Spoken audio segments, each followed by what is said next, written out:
તો આગળ વાત કરીશું જાફરાબાદની દરિયાકાંઠે 3 નંબરનું ચેતવણી સિગ્નલ સામે આવ્યું છે। આપને જણાવી દઈએ કે જાફરાબાદ દરિયાકાંઠે 3 નંબરની ચેતવણી સિગ્નલ મૂકવામાં આવ્યું છે। હવામાન વિભાગની આગાહી બાદ તંત્ર એલર્ટ થયું છે।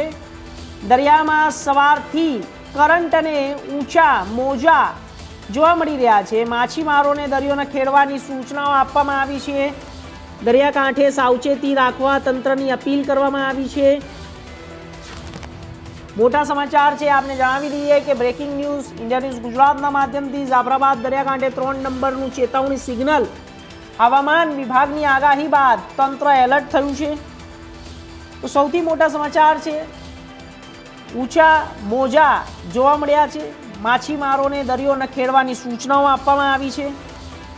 દરિયાકાંઠે સાવચેતી રાખવા માટે હાલ સિસ્ટમ જે સક્રિય કરવામાં આવી છે। જાફરાબાદ દરિયાકાંઠા 3 નંબરનું આ ચેતવણી સિગ્નલ છે, તે આપને સીધા દ્રશ્યો બતાવી રહ્યા છે। દરિયાકાંઠાની અંદર સવારથી જ મોજા ઉછળી રહ્યા છે અને આ એડવાઇઝરી જાહેર કરવામાં આવી છે। બ્રેકિંગ ન્યૂઝ છે, મોટા સમાચાર છે। માછીમારોને દરિયો ન ખેડવા અપીલ કરવામાં આવી છે। સાથે સાથે જ જ્યારે માછીમારોને દરિયા પાસે ન જવું અને દરિયો ન ખેડવો તે તમામ એડવાઇઝરી જાહેર કરવામાં આવી છે। કારણ કે સવારથી જ કરંટ અને મોજા જોવા મળી રહ્યા છે।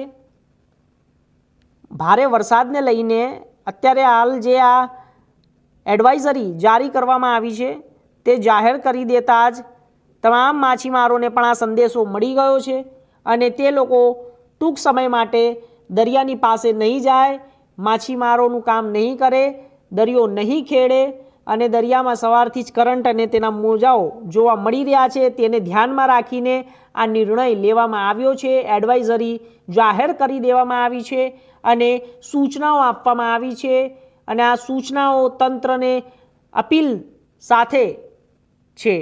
તો આ તંત્રની મોટી અપીલ છે। આ મોટી અપીલ એટલા માટે છે કારણ કે જાફરાબાદના 3 નંબરનું જે ચેતવણી સિગ્નલ છે તે આપવામાં આવ્યું છે।